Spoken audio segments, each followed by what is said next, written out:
Guys, parang ganyan din ang issue ng TV nyo. Ano, yan po, parang bluish na parang gray. Blanco yung image po. Yun po yung sinad ng customer natin. Ano, yun po nag-blink indication. Indicator light lang po siya. Ito po yung Samsung 65 po at TO 8000G. Ito po yung sinad ng ating customer na taga Taytay Rizal. Yun po ang issue ng kanilang TV po. Blinking indicator light lang. Tapos yun nga po, ano, parang bluish na siya. Yun po ang ating home service sa kanila. Yun po yung model number nila. So upon service po, ayun po, tinesting natin. Blinking indicator light. Gawa nga pong meron siyang yun nga po, iniimbestigahan natin kung may tulo ng tubig, kung may alaga ba silang pusa. Kasi po yun nga po laging common issue ng TV. Ito pong sa Samsung po, common issue niya nito is mataas yung settings ng backlight tsaka humid ng area. Kasi yun nga po, ang kaya niya lang na temperature is 40 degrees centigrade. Pwede search po sa Google, ambient temperature of LED TV. Yun lang po yung kaya ng ating Samsung TV po. Kahit sa manual po nakasulat din yung po dyan, yung kaya ng Samsung TV natin. So yun, upon service din po, natingnan natin na may tulo din yung kanilang bahay. So nagkaroon tayo ng hinala dyan or tawag dun, hint na natuluan yung kanilang TV. So pag natuluan kasi po yan yung harap or yun dyan sa mga flex na yan, dyan sa may panel yan, nakita nyo mga ribbon po yan, doon siya magsisimula ng tawag yan, protection ng kanyang panel. Nagpo-protect yan yung kanyang panel po, blinking code pagdating sa Sony. Sa ibang TV naman, dumidirekta siya ng bar lines, which is madalas nare-repair naman. Yun po, yun yung kanyang flex dyan, tsaka yung kanyang chip on flex, yun yung mga ribbon dyan.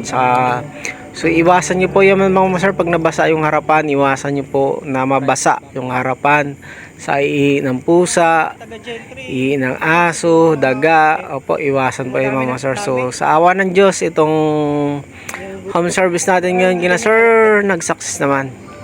Ito po sa Taytay Rizal. Yun po, medyo magaspang lang yung ano, pero hindi masyado halata.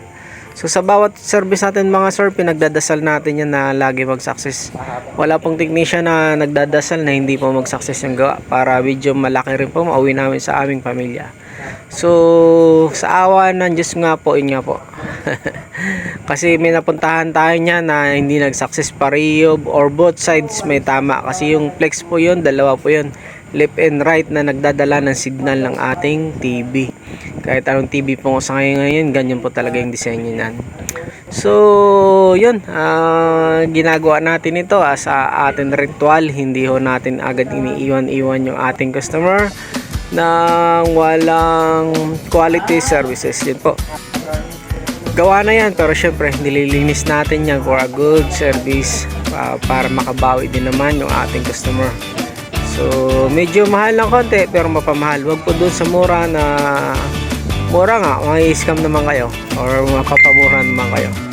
So yun po, shortcut ko na lang, kakat ko muna yung ano po, video. Mahaba kasi itong paglilinis ko at conversation namin sir. So yun po, apan na naman.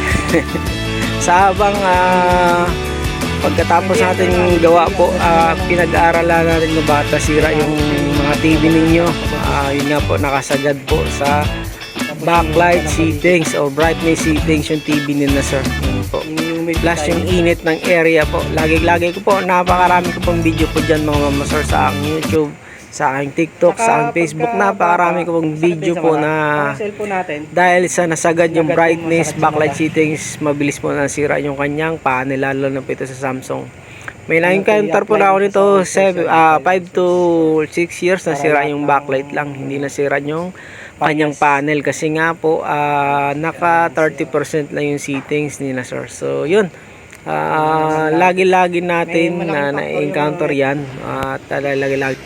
So sa gusto po mga home service po mga sir, nag-home service tayo ng buong Calabarzon tsaka buong NCR po. So pauwi na tayo dyan mga sir, sa awa ni God, nag-success po yung home service natin. So yun po, maraming salamat po sa panonood. God bless us. Message na lang po mga sir. Message sa aking Facebook, sa aking YouTube, sa aking TikTok din po. Meron na po TikTok po. Yun po, maraming salamat po.